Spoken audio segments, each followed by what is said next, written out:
Hello students, welcome to SVS English classes. We are here with a new point named active and passive voice. Okay, active and passive voice. Active क्या होता है, passive क्या होता है, ठीक है। इस चीज़ की हम यहाँ चर्चा करेंगे। पहली बात हम चर्चा करते हैं कि पैसिव वॉइस कितने टेंस की बनती है। पैसिव वॉइस 8 टेंसेज की बनाई जाती है। Number 1 present indefinite tense, number 2 present continuous tense, 3 present perfect tense, 4 past indefinite tense, 5 past continuous tense, 6 past perfect tense, 7 future indefinite tense, 8 future perfect tense. इन 8 tenses की passive voice बनाई जाती है। Present perfect continuous, past perfect continuous, future continuous and future perfect continuous tense की passive voice नहीं बनती है, ठीक है।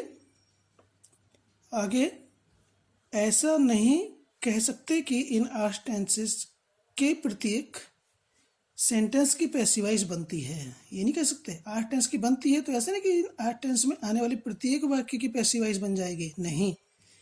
पैसिव वॉइस उसी सेंटेंस की बनेगी जिसमें मेन वर्ब का ऑब्जेक्ट होगा। यदि मेन वर्ब का ऑब्जेक्ट है तो पैसिव वॉइस बनेगी, और ऑब्जेक्ट नहीं है तो पैसिव वॉइस नहीं बनेगी। यानी कि वर्ब ट्रांजिटिव होनी चाहिए, इनट्रांजिटिव नहीं। केवल ट्रांजिटिव वर्ब का पैसिव वॉइस बनता है, इनट्रांजिटिव वर्ब का नहीं। नंबर 2 ऑब्जेक्ट की जानकारी के लिए व्हाट और whom से प्रश्न करने पर आंसर मिलता है तो ऑब्जेक्ट है, और यदि आंसर नहीं मिलता तो ऑब्जेक्ट नहीं है। आंसर मिलता है तो ऑब्जेक्ट है, उस सेंटेंस की पैसिव वॉइस बनेगी, और ऑब्जेक्ट आंसर नहीं मिलता तो ऑब्जेक्ट नहीं है तो उसकी पैसिव वॉइस नहीं बनेगी। व्हाट से प्रश्न करने पर उत्तर में किसी वस्तु की जानकारी होती है, और होम से प्रश्न करने पर किसी व्यक्ति की जानकारी होती है। देखिए हम कुछ सेंटेंस एक्सप्लेन कर रहे हैं, आपके साथ डिस्कस कर रहे हैं, ठीक है। किस सेंटेंस में मेन वर्ब का ऑब्जेक्ट है और किस में नहीं है। पहला सेंटेंस है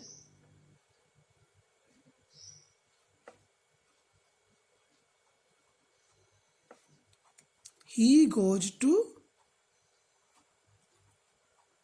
school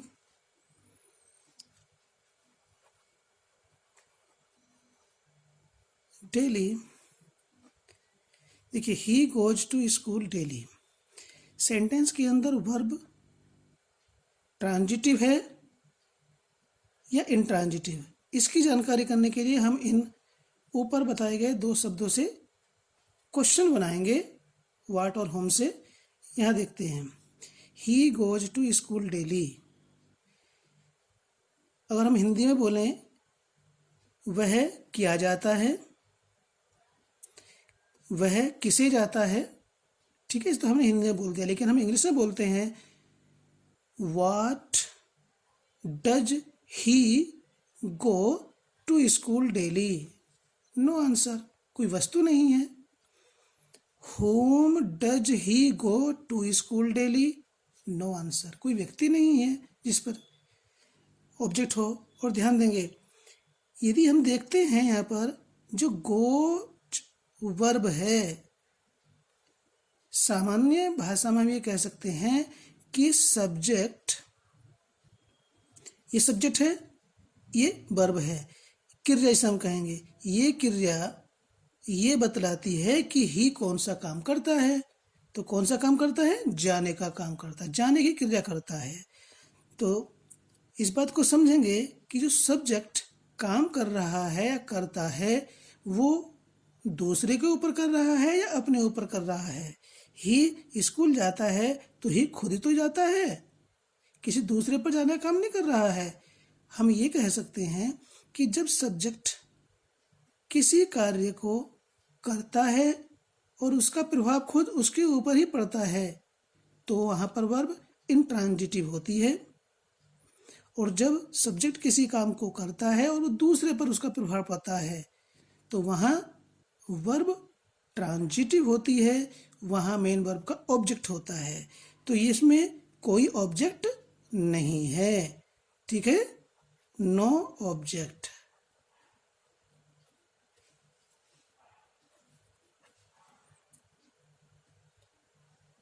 ही रैन फास्ट, दूसरा सेंटेंस लेते हैं। वह तेज दौड़ा, दौड़ना काम कौन कर रहा है? ही ने दौड़ने की क्रिया की, किसके ऊपर की? अपने ऊपर की, ठीक है, किसी दूसरे के ऊपर नहीं, वो खुद ही दौड़ करके आया या गया। तो यहाँ भी वर्ब इंट्रांजिटिव है, इस वर्ब का ऑब्जेक्ट नहीं है, ठीक है। यहाँ भी वर्ब कैसी है? इंट्रांजिटिव है। अब देखिए यही वर्ब है, ये इंट्रांजिटिव वर्ब है, लेकिन हम इसको लिखते हैं किस प्रकार से? सी रैन ए रेस। अब इस सेंटेंस देखिए, सी ने क्या दौड़ा? एक रेस दौड़ी। What did she run? A race?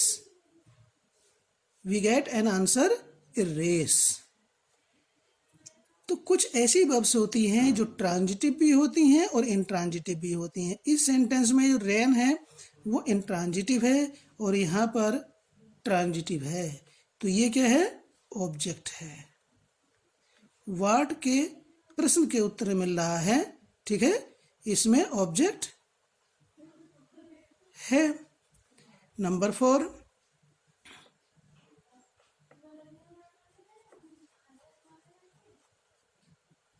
Mother कुक्स food. माता खाना बनाती है, तो माता कौन सी क्रिया करती है? खाना बनाने की क्रिया करती है। किसके ऊपर करती है? फूड के ऊपर, अपने ऊपर नहीं, ठीक है।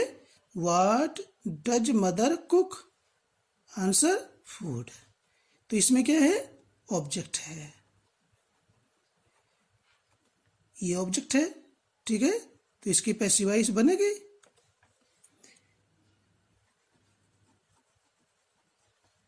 Mother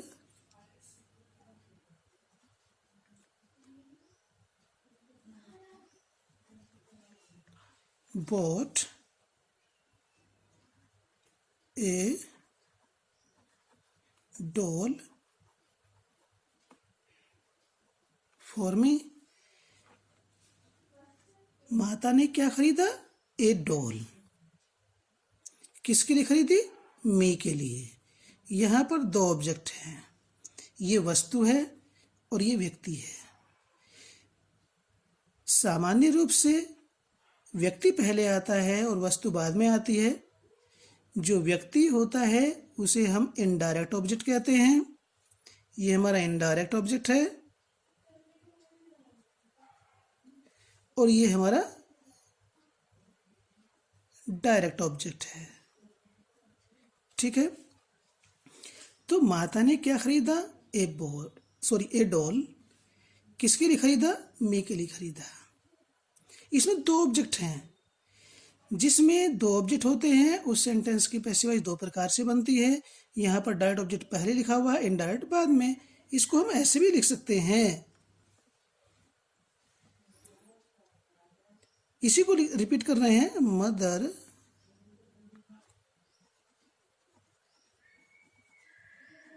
bought me a doll। यहाँ इनडायरेक्ट पहले आ गया और डायरेक्ट बाद में है, ठीक है। ये इनडायरेक्ट है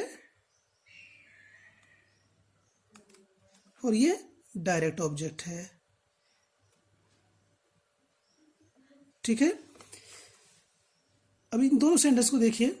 जब इनडायरेक्ट ऑब्जेक्ट सामान्य रूप से पहले आता है और डायरेक्ट बाद में, लेकिन यदि डायरेक्ट ऑब्जेक्ट को पहले रखा जाता है और इनडायरेक्ट को बाद में, तो इनडायरेक्ट से पहले उपयुक्त प्रीपोजिशन का प्रयोग भी किया जाता है। ये प्रीपोजिशन अलग अलग वर्ब के साथ अलग अलग प्रयोग की जाती है। बाई की फॉर्म के बाद डायरेक्ट पहले आता है, इनडायरेक्ट बाद में आता है, तो फोर आता है। यदि गिव है वर्ब, उसमें डायरेक्ट पहले आता है और इनडायरेक्ट पहले बाद में आता है, तो इनडायरेक्ट से पहले टू आता है। तो इस प्रकार से सेंटेंस के अंदर वर्ब के ऑब्जेक्ट की जानकारी करना। यदि सब्जेक्ट किसी काम को अपने ऊपर कर रहा है तो उस सेंटेंस में वर्ब का ऑब्जेक्ट नहीं होगा।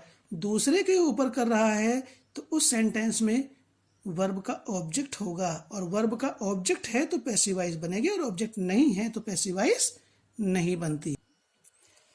अब यहाँ पर पैसिव वॉइस बनाने के नियम, कुछ नियम हैं, यहाँ पर हम उनकी जानकारी करते हैं। ऑब्जेक्ट को सब्जेक्ट बनाते हैं। नंबर 2, क्रम से, क्योंकि हम स्टार्ट जो है ऑब्जेक्ट को सब्जेक्ट बनाने करेंगे, नंबर 1 पर जो है हम सब्जेक्ट लिखेंगे, तो इसलिए ऑब्जेक्ट को सब्जेक्ट बनाते हैं। नंबर 2, टेंस, व नए सब्जेक्ट के अनुसार helping verb plus main verb की थर्ड फॉर्म का प्रयोग करते हैं। 3, सब्जेक्ट को ऑब्जेक्ट बनाकर और प्रीपोजिशन बाई से जोड़कर मेन वर्ब की थर्ड फॉर्म के बाद रखते हैं।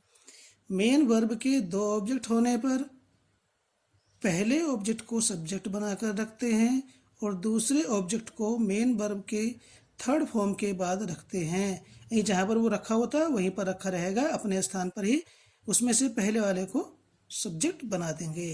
तब इसके बाद सब्जेक्ट को, जो पहला सब्जेक्ट है, को ऑब्जेक्ट बनाकर बाई से जोड़कर रखते हैं। नंबर 5 है बाई ऑब्जेक्ट को, यानी बाई के बाद जो हम सब्जेक्ट का ऑब्जेक्ट बनाकर रखते हैं को बाई डूअर या बाई एजेंट भी कहते हैं, क्योंकि वो होता है काम करने वाला। डू मीन्स करना और डूअर मीन्स करने वाला, तो वह सब्जेक्ट होता है तो हम उसे डूअर भी कहते हैं। एजेंट का मीनिंग भी काम करने वाला होता है। किसी कंपनी का एजेंट होता है, उसका काम क्या होता है? कंपनी का काम करना होता है। तो इसलिए यहाँ पर सेंटेंस के अंदर काम करने वाला कौन है, उसे हम डूअर कहेंगे। ठीक है, ये उपरोक्त नियम सभी 8 टेंसेज व इम्पेरेटिव सेंटेंस और मॉडल्स की पीवी बनाने में प्रयोग किए जाते हैं। नंबर 1 आता है प्रेजेंट इंडेफिनिट टेंस। पहले पहचान है 3 पॉइंट में, इस टेंस के वाक्यों में सिंगुलर सब्जेक्ट के साथ मेन वर्ब की फर्स्ट फॉर्म में एस या ईएस जुड़ा होता है। नंबर 2, अगर ये नहीं है तो क्या होगा, सेंटेंस में डज नॉट होगा या डू नॉट होगा प्लस मेन वर्ब की फर्स्ट फॉर्म, या फिर नेवर के बाद फर्स्ट फॉर्म आ रही होगी या फर्स्ट फॉर्म में एस या ईएस जुड़ा होता है।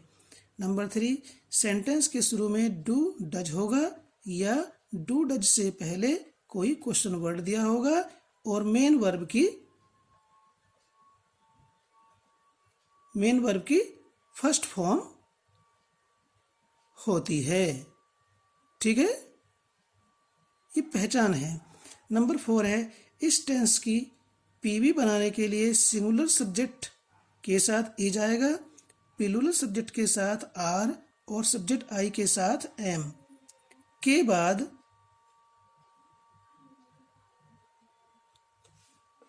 बाद मेन वर्ब की थर्ड फॉर्म का प्रयोग करते हैं। तो ये पहले 3 पॉइंट पहचान के हैं और चौथा पॉइंट पैसिव वॉइस बनाने का है। ये इसका स्ट्रक्चर है, subject plus is are am plus verb की third form plus by doer plus other. अब देखिए पैसिव वॉइस की आवश्यकता पड़ती क्यों है। एक्टिव वॉइस में और पैसिव वॉइस में अंतर क्या है। ही राइट्स ए लेटर, ही कौन सी क्रिया कर रहा है, लिखने की क्रिया कर रहा है, क्या, ए लेटर। तो इस सेंटेंस में जो डूअर है वो सब्जेक्ट है। इन active voice subject is the doer of an action. Active voice में सब्जेक्ट किसी काम को करने वाला होता है, सक्रिय होता है। एक्टिव मीन्स सक्रिय, ठीक है। जब किसी कार्य के करने के लिए सब्जेक्ट को महत्व दिया जाता है तो हम एक्टिव वॉइस का प्रयोग करते हैं। किसी बात को कहने के लिए हम दो वॉइस का प्रयोग करते हैं, एक एक्टिव और दूसरा पैसिव। एक्टिव में सब्जेक्ट को महत्व दिया जाता है और पैसिव में ऑब्जेक्ट को महत्व दिया जाता है। तो यहाँ पर ही पत्र लिखने का कार्य करता है, ये सब्जेक्ट एक्टिव है और इसमें जो वॉइस कहलाएगी वो एक्टिव वॉइस कहलाएगी। ही क्या लिखता है? ए लेटर, ठीक है। ये ऑब्जेक्ट है, तो नंबर 1 क्या है? ऑब्जेक्ट को सब्जेक्ट बनाएंगे। ए स्मॉल से बना हुआ है यहाँ पर, यहाँ कैपिटल से बनाएंगे।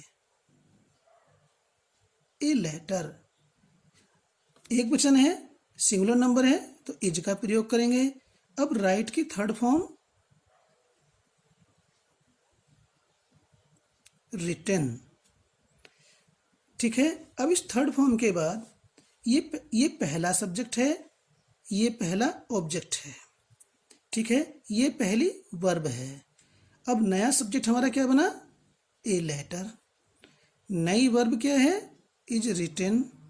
अब ये पहला सब्जेक्ट है, इसका ऑब्जेक्ट बनाएंगे। ही का ऑब्जेक्ट हिम होता है और थर्ड फॉर्म के बाद प्रीपोजिशन बाय को रखेंगे, बाय हिम। अब इन दोनों सेंटेंस में देखते हैं, यहाँ पर ही सब्जेक्ट है, यहाँ पर ए लेटर। यहाँ पर ही पत्र को लिखने का काम करता है। ही सब्जेक्ट एक्टिव है, लेकिन यहाँ भी सब्जेक्ट रखा हुआ, किसको रखा हमने? ए लेटर को। किसके स्थान पर है? ही के स्थान पर है। तो ए लेटर सब्जेक्ट होते हुए भी किसी भी काम को करने में समर्थ नहीं है। ए लेटर किसी काम पत्र को लिखता नहीं है, ए लेटर खुद नहीं लिखता, बल्कि ये सब्जेक्ट किसी के द्वारा किए गए कार्य से प्रभावित होता है। In passive voice the subject is not the doer of an action but is influenced with the action of other person. तो पैसिव वॉइस में ऑब्जेक्ट को महत्व दिया जाता है, पैसिव वॉइस में सब्जेक्ट कार्य को नहीं करता, अर्थात पैसिव रहता। एक्टिव मीन्स सक्रिय और पैसिव मीन्स निष्क्रिय। यहाँ सब्जेक्ट सक्रिय है, काम कर रहा है, यहाँ पर सब्जेक्ट काम को नहीं कर रहा है, काम को करता हुआ नहीं पाया जाता है। पैसिव वॉइस में सब्जेक्ट ए लेटर है, ये कोई काम नहीं कर रहा, बल्कि इसके ऊपर काम किया जाता है। किसके द्वारा किया जाता है? हिम के द्वारा, या कोई भी हो सकता है, ठीक है। तो एक्टिव क्या होता है, पैसिव क्या होता है, ये हमने आपको डिटेल में बताया और अनेक एग्जाम्पल्स के माध्यम से हर प्रकार के वाक्य को आपके साथ हम डिस्कस करेंगे। So watch the video till the end so that the topic of active and passive voice may be clear to you. Study each sentence very carefully. He writes a letter to his father. अब देखिए ऊपर का sentence ही हमने यहाँ पर नीचे repeat किया है। तो यहाँ पर एक ऑब्जेक्ट है, what does he write? A letter. यहाँ पर क्वेश्चन करते हैं, what does he write? A letter, ठीक है। लेकिन आगे भी लिखा हुआ है, whom does he write a letter to his father. दो ऑब्जेक्ट हैं। जिन सेंटेंस में दो ऑब्जेक्ट होते हैं तो उनकी पैसिव वॉइस भी दो प्रकार से बनती है, ठीक है। और दो ऑब्जेक्ट होने पर जो ऑब्जेक्ट पहले होता है उसको हम सब्जेक्ट बनाते हैं। इसमें दो ऑब्जेक्ट हैं, ए लेटर और टू हिज फादर। तो हम पहले इसको लेते हैं, तो ए लेटर इज रिटन। अब देखिए ऊपर तो रिटन के बाद बाय हिम आ गया था, लेकिन यहाँ दो ऑब्जेक्ट हैं। पहले ऑब्जेक्ट को हमने सब्जेक्ट बना दिया, दूसरा ऑब्जेक्ट थर्ड फॉर्म के बाद अपने स्थान पर ही काम रहेगा। टू हिज फादर है तो टू हिज फादर ही रहेगा, इसमें से टू हटेगा नहीं। His father. अब इसके बाद ये हमारा जो डूअर है, सब्जेक्ट है, प्रीपोजिशन से जुड़ करके आ जाएगा। ठीक है। अब देखिए, हम जब दो ऑब्जेक्ट होते हैं तो पहले को सब्जेक्ट बनाने के लिए क्यों एडवाइज किया जाता है, यहाँ सेंटेंस को देखेंगे। जब हमने पहले को सब्जेक्ट बनाया तो हमारा टू हिज फादर, दूसरा ऑब्जेक्ट थर्ड फॉर्म के बाद जो का त्यों आ गया, टू हिज फादर। ठीक है, प्रीपोजिशन है, ये प्रीपोजिशन भी रिटन के बाद आई। यदि हम इसको सब्जेक्ट बनाते हैं बाद वाले को तो क्या होगा,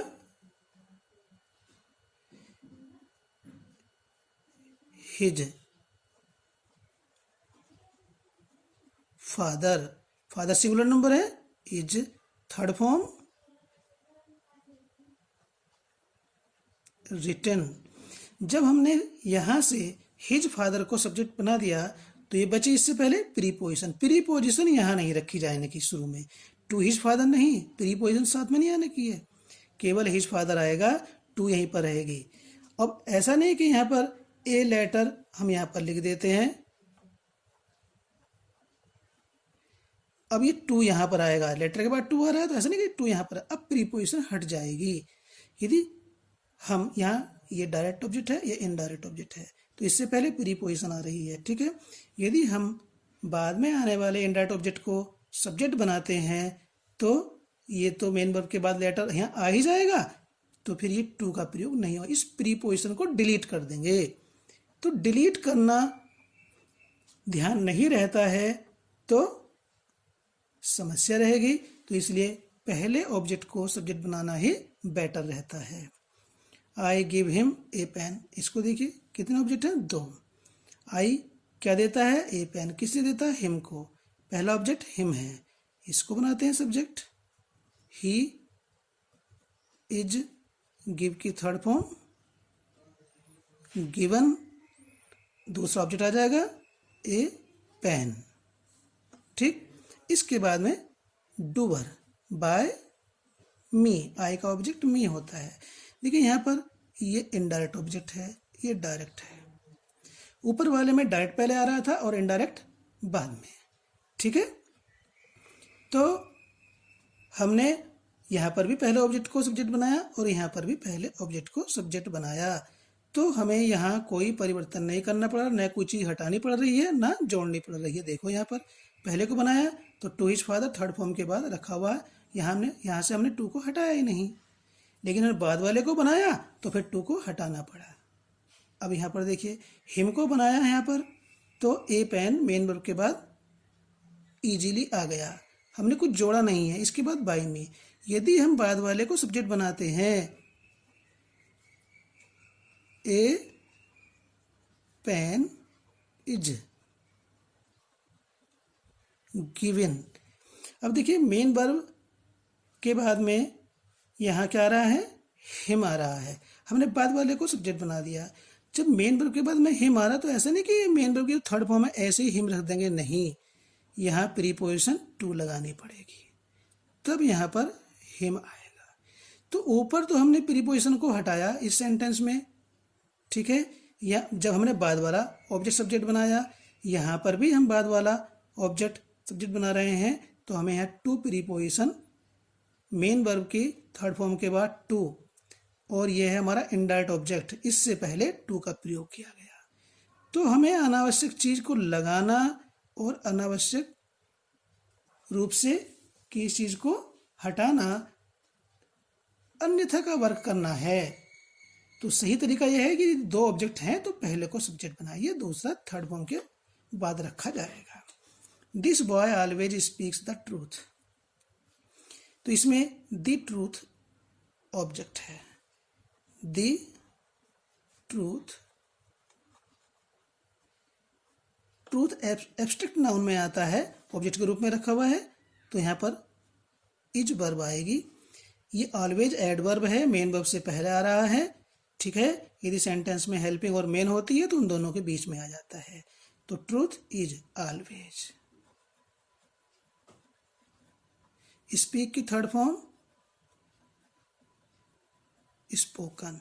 डूअर इसमें दिस बॉय, तो लिख देंगे बाय दिस बॉय।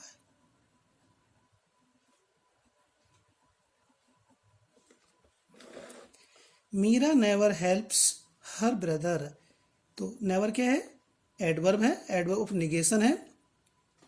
तो helps her brother, her object भी होता है और पजेसिव भी होता है, ठीक है, लेकिन यहाँ पर यह हर पजेसिव के रूप में आया हुआ है। इधर आकर के सी ब्रदर नहीं होगा, हर ब्रदर ही होगा, इस चीज का ध्यान रखेंगे। हर ब्रदर सिंगुलर नंबर है, इज, ये नेवर हेल्पिंग वर्ब के बाद आएगा। Never helped by Meera. एक बात और ध्यान देंगे, यह जैसे मीरा सब्जेक्ट है तो यहाँ पर हर ब्रदर सब्जेक्ट है। नेवर हेल्प्स ये एक्टिव वर्ब है, इज नेवर हेल्प्ड ये वर्ब पैसिव है, और ये वर्ब ये शो कर रही है कि जो भी कार्य किया जा रहा है वो ब्रदर के ऊपर किया जा रहा है, किसके द्वारा, बाय मीरा। तो ये नया सब्जेक्ट, ये पुराना सब्जेक्ट है, ये नया सब्जेक्ट है। नेवर हेल्प्स पुरानी एक्टिव वर्ब है, इज नेवर हेल्प्ड नई पैसिव वर्ब है। हर ब्रदर ये पुराना ऑब्जेक्ट है, और बाय मीरा ये नया ऑब्जेक्ट है। तो सब्जेक्ट के स्थान पर सब्जेक्ट, वर्ब के स्थान पर वर्ब, और ऑब्जेक्ट के स्थान पर ऑब्जेक्ट आ रहा है, इनका स्थान चेंज नहीं हो रहा है, इस चीज को भी ध्यान देंगे। ये नेगेटिव है, you do not give a book to me, ये डायरेक्ट ऑब्जेक्ट पहले आ रहा है और इनडायरेक्ट बाद में, तो पहले को ही हम सब्जेक्ट बनाएंगे। ए बुक इज, यहाँ एक्टिव में हेल्पिंग डू है, पैसिव में इज, ठीक उसी क्रम में आ रही है। हमारा ऑब्जेक्ट या सब्जेक्ट एक शब्द का, दो शब्द का, तीन शब्द का हो सकता है, लेकिन वो एक में ही काउंट होता है। यहाँ सब्जेक्ट है एक, यहाँ सब्जेक्ट है दो शब्द, तो ये दोनों एक ही श्रेणी में आते हैं। ऐसा नहीं कि ये तीन या दो सब्जेक्ट हो गए, इनमें से एक को ही लेंगे, ऐसा नहीं है। गिवन पहला ऑब्जेक्ट सब्जेक्ट बना दिया, टू मी इसके बाद आएगा, बाय यू। यदि हम इसको सब्जेक्ट बनाते हैं तो किस प्रकार से, मैं केवल ओरल बता रहा हूं। I am not given a book by you, to को डिलीट करना पड़ेगा। नेक्स्ट देखिए, her mother does not bring me milk, तो इसमें मी ऑब्जेक्ट है और मिल्क ऑब्जेक्ट है, ये इनडायरेक्ट है और ये डायरेक्ट है। तो हम पहले को लेते हैं, आई के साथ एम। देखिए यहाँ जो सब्जेक्ट है वो दो शब्दों का है, यहाँ जो हमारा नया सब्जेक्ट बनकर आ रहा है वो केवल एक शब्द है, बल्कि एक अल्फाबेट ही है, I am not. Present indefinite tense में एक्टिव की हेल्पिंग अलग होती है और पैसिव की अलग होती है, इस चीज को भी समझेंगे। आई एम नॉट ब्रिंग की थर्ड फॉर्म ब्रॉट, ये तो यहां बाहर बह गया, अब इसके बाद मिल्क आ जाएगा, दूसरा ऑब्जेक्ट। सेंटेंस में वर्ब के कितने ऑब्जेक्ट हैं ये भी हमारी नॉलेज के आधार पर हमें जानकारी में आना चाहिए, ठीक है। मिल्क, ब्रॉट मिल्क, और ये हर मदर जो है डूअर है, तो बाय हर मदर, ठीक है। यदि हम इसमें मिल्क को सब्जेक्ट बनाते हैं तो क्या होगा, मिल्क इज नॉट ब्रॉट। अब देखिए मेन वर्ब के बाद ब्रिंग आ रहा है, यहां जब मेन वर्ब के बाद ब्रिंग ब्रॉट की थर्ड फॉर्म के बाद में मी आएगा तो सीधा ब्रॉट मी नहीं आने का। अभी जैसे ऊपर बाई के बाद जब हमने डायरेक्ट ऑब्जेक्ट को सब्जेक्ट बनाया तो इनडायरेक्ट से पहले फोर रखा था, यहाँ पर जब हम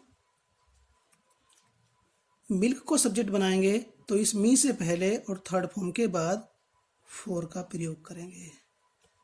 for me bye her mother. तो बाद वाले ऑब्जेक्ट को सब्जेक्ट बनाने में क्या परेशानी है हमें, या हमें प्रीपोजिशन फॉर, मी से पहले फॉर और रखना पड़ा। तो इस चीज को समझेंगे। ये दो ऑब्जेक्ट है तो केवल पहले को ही सब्जेक्ट बनाए, बाद वाले को नहीं। बाद वाले को मेन वर्ब की थर्ड फॉर्म के बाद रखेंगे। ये इंटरोगेटिव है। Does father by A ball for us. ये है, देखिए ऊपर गिव वर्ब आ रही थी तो इंडायरेक्ट से पहले टू था। यहाँ पर बाई और ब्रिंग है तो इनकी थर्ड फॉर्म या फर्स्ट फॉर्म के बाद जब डायरेक्ट पहले आता है और इनडायरेक्ट बाद में तो फॉर का प्रयोग किया जाता है। ये सेंटेंस फर्स्ट टाइप इंट्रोगेटिव है। फादर क्या खरीदते हैं, ए बॉल। किसके लिए, अस के लिए। तो ए बॉल के अनुसार जो हमारी हेल्पिंग आएगी वो इज आएगी और वो शुरू में रखेंगे। इंटरोगेटिव का इंटरोगेटिव ही बनेगा, इज ए बॉल। ठीक है, हेल्पिंग के स्थान पर हेल्पिंग, सब्जेक्ट के स्थान पर सब्जेक्ट। ये मेन वर्ब है, इसको थर्ड फॉर्म करके लिखा जाएगा, बॉट। ये स्थान यहां से खाली हो गया, ये बाहर चला गया। अब फॉर अस, ये अपने स्थान पर ही रहा। और डूअर कौन है इसमें, father. Bye father, question mark. ठीक है। और अब देखिए इसमें तो हमने फॉरस को जो करते हुए रख दिया। यदि हम इसको सब्जेक्ट बनाते हैं तो क्या होगा, अस का सब्जेक्ट होता है वी, और वी के अनुसार आएगी हेल्पिंग आर, और आर को रखेंगे शुरू में। Are we bought a ball. ठीक है। अब इस फॉर को हटा करके तब हम बाई फादर लेकर आएंगे। अब यहां से हमें फॉर को हटाना पड़ेगा। ठीक है, क्लियर। Example number 9। हम अधिक से अधिक इस टेंस में, केवल प्रेजेंट टेंस में आपको हर प्रकार का सेंटेंस समझाने की कोशिश करेंगे ताकि जो नेक्स्ट टेंसेज होंगे उनकी पैसिव वॉइस भी ठीक इसी प्रकार से बननी है जैसे प्रेजेंट टेंस की बन रही है। सिर्फ हेल्पिंग वर्ब और मेन अलग अलग मिलेगी। जो हम परिवर्तन कर रहे हैं वो सब में एक सा ही करना होगा। How do they solve the problems, ये सेकंड टाइप इंटरोगेटिव है। दे क्या सॉल्व करते हैं, द प्रॉब्लम। सेकंड टाइप में जो क्वेश्चन वर्ड होते हैं वो अपने स्थान पर ही रहेंगे। हाउ, इस डू के स्थान पर प्रॉब्लम के अनुसार आ रहेगा, बहुवचन है दी प्रॉब्लम्स। ठीक है। क्वेश्चन वर्ड के नीचे क्वेश्चन वर्ड, हेल्पिंग के नीचे हेल्पिंग। यहाँ एक्टिव के हेल्पिंग डू डज होती है और यहाँ पर इज एम आर, उनमें से एक ली आर। यहाँ सब्जेक्ट दे है, यहाँ पर दी प्रॉब्लम्स है। अब आती main verb, solved by them. Active में क्वेश्चन मार्क है, पैसिव में क्वेश्चन मार्क लगेगा। Which song does she sing daily, she क्या गाती है, सॉन्ग। कहाँ है, ये मेन वर्ब है। सॉल्व, इसके बाद में हमारा ऑब्जेक्ट आ रहा है। यहाँ मेन वर्ब सिंग है, सी कौन सा काम करती है, गीत गाने का। तो यहाँ पर हमारा ऑब्जेक्ट नहीं आ रहा है। कहाँ है, इस क्वेश्चन वर्ड के साथ में जुड़ा हुआ है। तो ऐसा नहीं कि ये क्वेश्चन वर्ड के साथ जुड़ा हुआ है तो इसमें से हम इनको अलग कर देंगे, नहीं। ये शुरू में है, ये शुरू में रखा रखा ही यहाँ पर सब्जेक्ट के रूप में कार्य करेगा। विच सॉन्ग, तो इस स्ट्रक्चर पे भी ध्यान देंगे। एक वचन है तो सॉन्ग के अनुसार ई जाएगा। ठीक है। अब देखिए ये इंटरोगेटिव है तो इंटरोगेटिव में तो डज के बाद सब्जेक्ट आ रहा है, लेकिन हमारा ऑब्जेक्ट शुरू में रखा हुआ है तो इसको हम सी के स्थान पर नहीं लेकर आएंगे क्योंकि इंटरोगेटिव है। ठीक है ना। और ये जो हमारा ऑब्जेक्ट है क्वेश्चन वर्ड के साथ जुड़ा हुआ है। यहाँ क्वेश्चन वर्ड के साथ जुड़ा हुआ नहीं था, यहाँ मेन वर्ब के बाद था। तो हमें इसका स्थान बदलना पड़ा। ये तो है ही शुरू में, तो यहीं पर रखा रहेगा। तो यहाँ सब्जेक्ट के स्थान पर आएगी मेन वर्ब की third form. Which song is sung, doer है इसमें she, by her daily. Question mark. How many apples do you eat in the morning. तो यू क्या खाता है, यहाँ पर ऑब्जेक्ट होना चाहिए था लेकिन नहीं है। यहाँ ऑब्जेक्ट है हाउ मैनी के साथ जुड़ा हुआ। तो ये स्ट्रक्चर और ये स्ट्रक्चर बराबर से हैं। यहाँ पर विच के बाद एक वर्ड आ रहा है, यहाँ पर हाउ क्वेश्चन वर्ड के बाद दो शब्द आ रहे हैं। तो जब हमारा ऑब्जेक्ट यहाँ पर है तो ये यहीं पर रखा, इसको स्थान नहीं बदलेंगे, ठीक है। तो हाउ मैनी एप्पल्स शुरू में आ रहा है, इसको ऐसे ही ऊपर की भांति हम यहाँ पर रख देंगे। एप्पल्स बहुवचन है तो डू के स्थान पर क्या आएगा, आर आएगा। अब थर्ड फॉर्म आएगी ईटन। अब देखिए इसमें इन द मॉर्निंग आ रहा है, तो जो हमारा डूअर है यदि एक ऑब्जेक्ट है तो बाय डूअर मेन वर्ब की थर्ड फॉर्म के बाद आता है, ठीक है। ऐसा नहीं कि मॉर्निंग के बाद आएगा, नहीं, by you in the morning.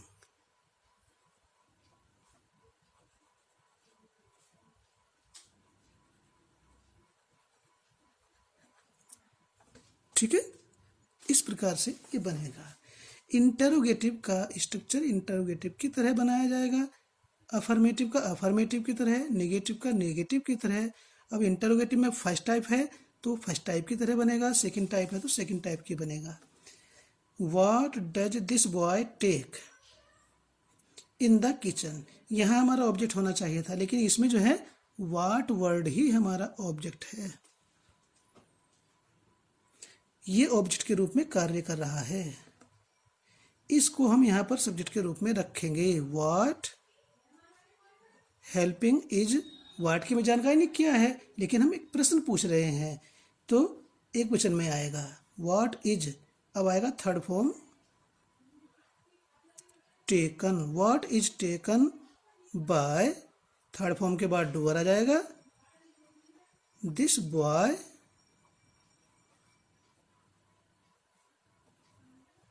In the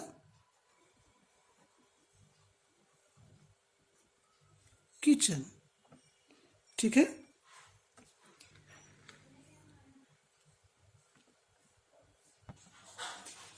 sentence number 13, whom does the peon call now. Peon किसे पुकारता है, होम को। ये हमारा ऑब्जेक्ट है, ठीक है। शुरू में आ रहा है क्वेश्चन वर्ड है तो होम ऑब्जेक्ट है, इसका सब्जेक्ट होता है हु और एक वचन में काउंट होता है, ये सिंगुलर नंबर होता है who is.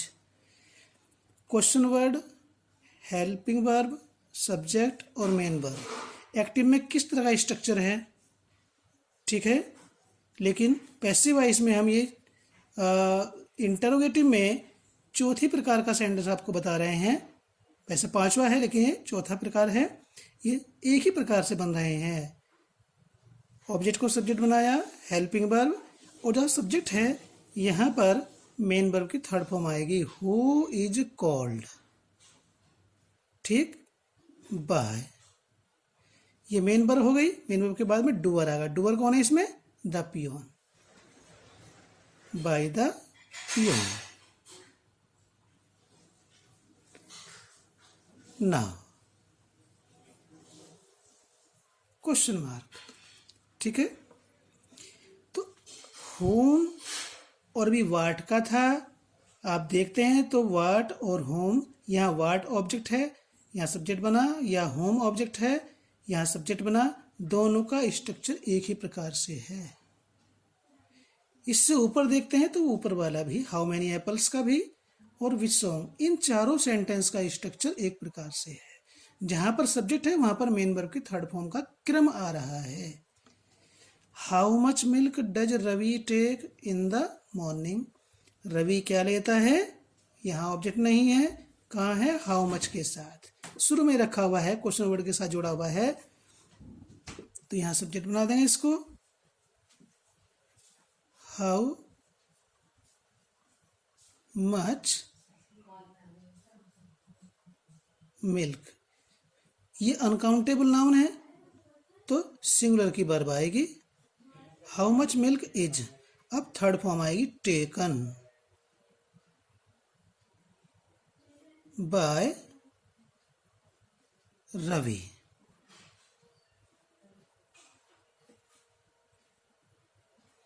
In the morning.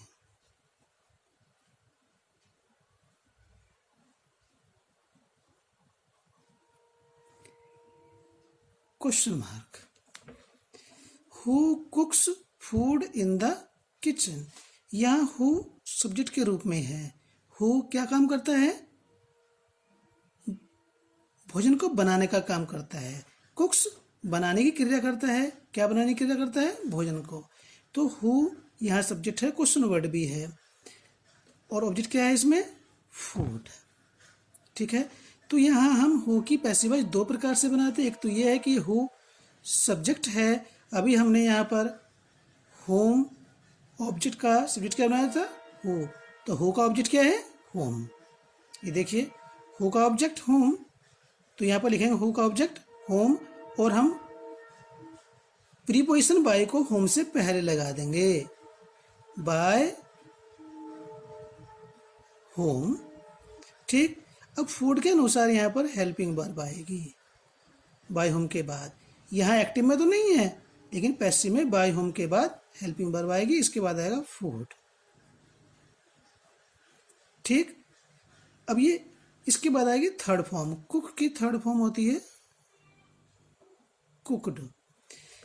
हम इसके ऊपर देखते हैं सेंटेंस, ये थर्ड फॉर्म है, इसके बाद में हमारा बाय डूअर आ रहा है। ये थर्ड फॉर्म है, यहाँ बाय डूअर दोबारा नहीं लिखेंगे क्योंकि इसका जो बाय डूअर है वो शुरू में ही रखा हुआ है। इन द किचन,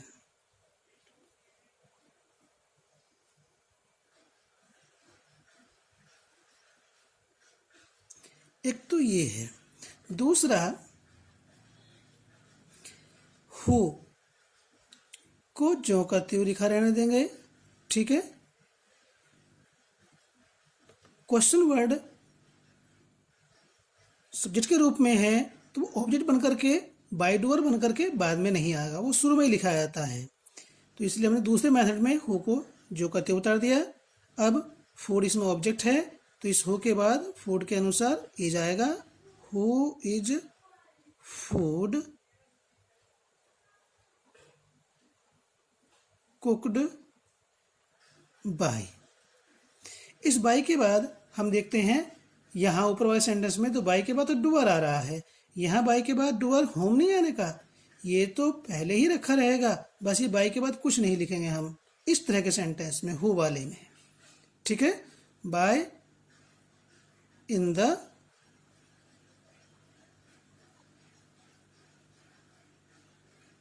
किचन। अगर आपने इस टेंस को और इस टेंस के सभी सेंटेंसेस को स्टडी कर लिया तो आने वाले जो आगे 7 टेंसेस हैं उनमें आपको प्रॉब्लम नहीं होगी।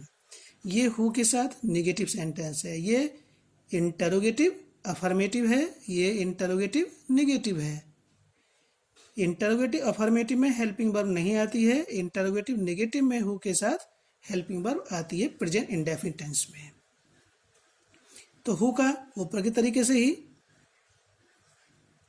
Bye home. हु क्या नहीं सीखता है, द पोयम, तो बाय होम इज, पोयम के अनुसार बाय होम के बाद इज आएगा, by whom is the poem. अब आएगा not,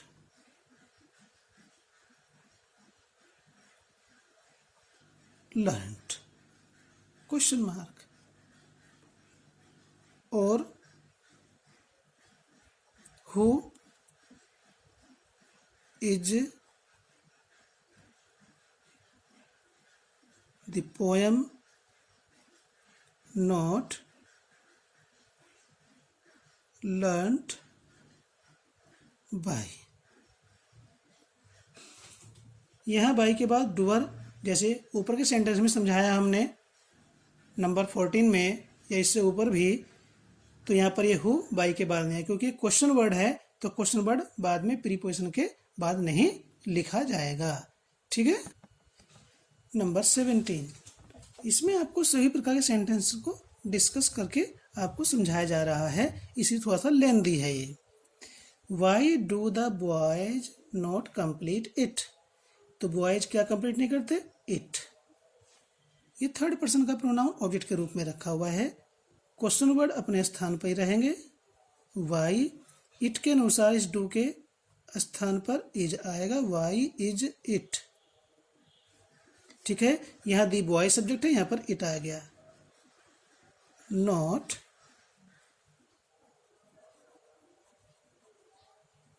completed by the boys. ठीक है। अब देखिए, whose book does she read now. She क्या पढ़ती है? बुक। ये क्वेश्चन वर्ड के साथ ही जुड़ी हुई है, जुड़ा हुआ है ऑब्जेक्ट हमारा, तो ये ऐसे ही यहाँ पर आ जाएगा। दो शब्द हैं, दो ही शब्द यहाँ पर सब्जेक्ट के रूप में प्रयोग होंगे। बुक एक वचन है तो इसलिए हेल्पिंग वर्ब इज आएगी। Whose book read by her. Active में दो शब्दों के बाद हेल्पिंग है, पैसिव में दो शब्द के बाद आएगी। चाहे इन दोनों शब्द में, तीन शब्द में हमारा ऑब्जेक्ट हो या ना हो, फिलहाल तो इसमें ऑब्जेक्ट है। ठीक है। तो बुक के अनुसार यहाँ पर हेल्पिंग वर्ब आई है। In which room does mother worship God daily. अब देखिए ये सेंटेंस है, हेल्पिंग वर्ब से पहले तीन शब्द आ रहे हैं, लेकिन इन तीनों शब्दों में हमारा ऑब्जेक्ट नहीं है। तो ये पहले तीनों शब्दों को हम जो का त्यों रखेंगे। इन विच रूम। तो मदर पूजा करती है, किसी करती है? गॉड की। तो इससे अलग जितने भी हमारे क्वेश्चन वर्ड आए हैं और उनके साथ में हमारा ऑब्जेक्ट था, तो वे शुरू में ही रखे रहे। ठीक है।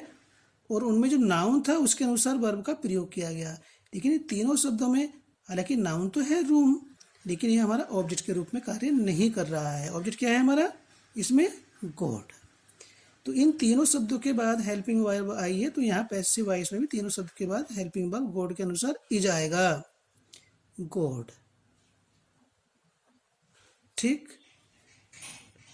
In which room is God worshipped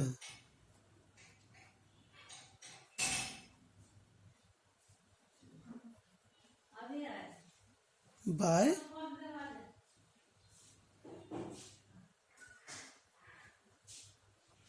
mother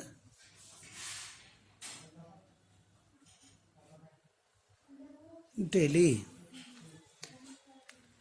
how do you do it. देखिए यहाँ पर दो डू आ रहे हैं, ये हेल्पिंग है, ये मेन वर्ब है, और ऑब्जेक्ट इसमें है इट। ठीक है। तो हाउ, इस इट के अनुसार यहाँ पर इज आएगा।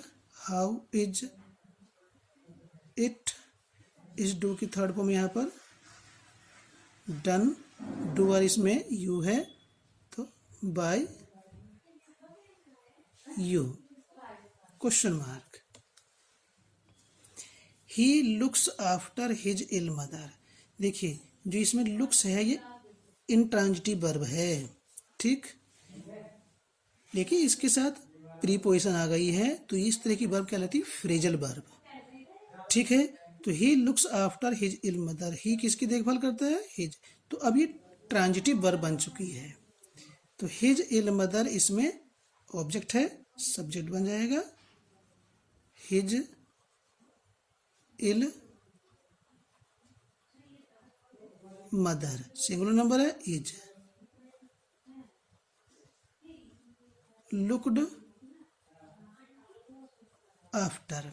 ये प्रीपोजिशन मेन वर्ब के बाद आ रही है, तो पैसिव वॉइस में भी मेन वर्ब के बाद आएगी और उसके बाद ही हमारा प्रीपोजिशन बाय लिख करके ऑब्जेक्ट आएगा। ठीक है। हालांकि लुक्स अकेले जो वर्ब है वो इंट्रांजिटिव है, ही लुक्स, ठीक है, तो ये इंट्रांजिटिव है। लेकिन अब इसके बाद में ये प्रीपोजिशन आ गई तो ये फ्रेजल वर्ब कहलाती है, अब ये ट्रांजिटिव बन गई है। These innocent girls do not laugh at the beggar. Laugh भी जो है इंट्रांजिटिव वर्ब है, लेकिन प्रीपोजिशन लगी है तो ये फ्रेजल वर्ब बन गई है। ठीक है, तो इसका ऑब्जेक्ट क्या है, दी बैगर है। ठीक है, तो दी बैगर डू नॉट है तो बैगर के अनुसार यहाँ पर इज नॉट आएगा। लाफ एट, ठीक, ये प्रीपोजिशन यहाँ मेन वर्ब के बाद है तो पैसिव वॉइस मेन वर्ब के बाद आएगी और इसके बाद हमारा आएगा डूअर। बाय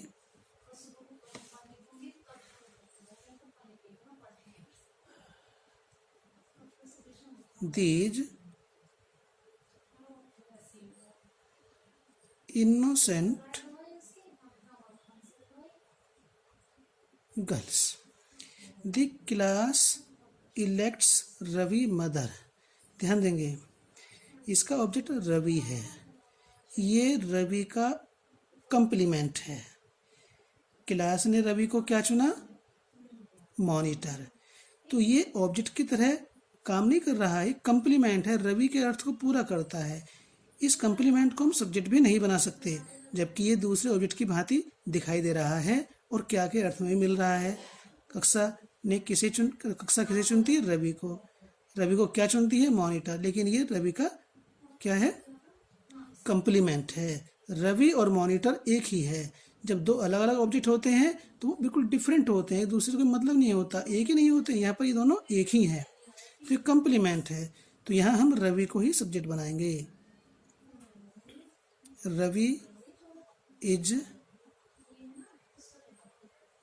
इलेक्टेड, ठीक है, और ये हमारा कंप्लीमेंट अपने स्थान पर है। रवि तो यहाँ से निकल बाहर आ गया, ये इधर खिसक जाएगा। Monitor by the class. Complement कभी सब्जेक्ट नहीं बनाया जाता है, ठीक है। ऑब्जेक्ट इसमें रवि है तो रवि को ही सब्जेक्ट बनाया गया। Why do you make Sohan worried, इसमें वरीड आ रहा है, ठीक है, ये कंप्लीमेंट के रूप में कार्य कर रहा है और इसमें ऑब्जेक्ट क्या है, सोहन है। इंटरोगेटिव है ये सेंटेंस, सोहन ऑब्जेक्ट है और ये वरीड मेन वर्ब की थर्ड फॉर्म दिखाई दे रही है, ये कंप्लीमेंट के रूप में प्रयोग किया गया है। तो वाई सोहन के अनुसार डू के नीचे ई जाएगा, वाई इज सोहन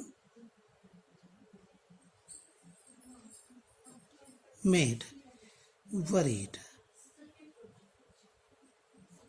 देखिए दो थर्ड फॉर्म आ रही हैं, ये यहाँ पर कंप्लीमेंट के रूप में प्रयोग किया गया है। पास्ट पार्टिसिपल है, ऑब्जेक्ट के कंप्लीमेंट के रूप में noun, adjective, past participle, present participle इनका प्रयोग किया जाता, तो ये पास्ट पार्टिसिपल है। तो why is Sohan made worried by, object को हमने सब्जेक्ट बना दिया और ये जो हमारा कंप्लीमेंट था ये मेन वर्ब के थर्ड फॉर्म के बाद ही आएगा, उसके बाद डूअर आएगा, बाय यू। इस प्रकार से हम ये पैसिव वॉइस बनाएंगे। इतने सारे सेंटेंस मैंने आपको, so many examples I have explain to you so that the topic of making active voice passive voice, changing active voice into passive voice may be clear. So study these examples and rules. I hope the chapter will come to you easily. You will understand the topic easily. Thanks.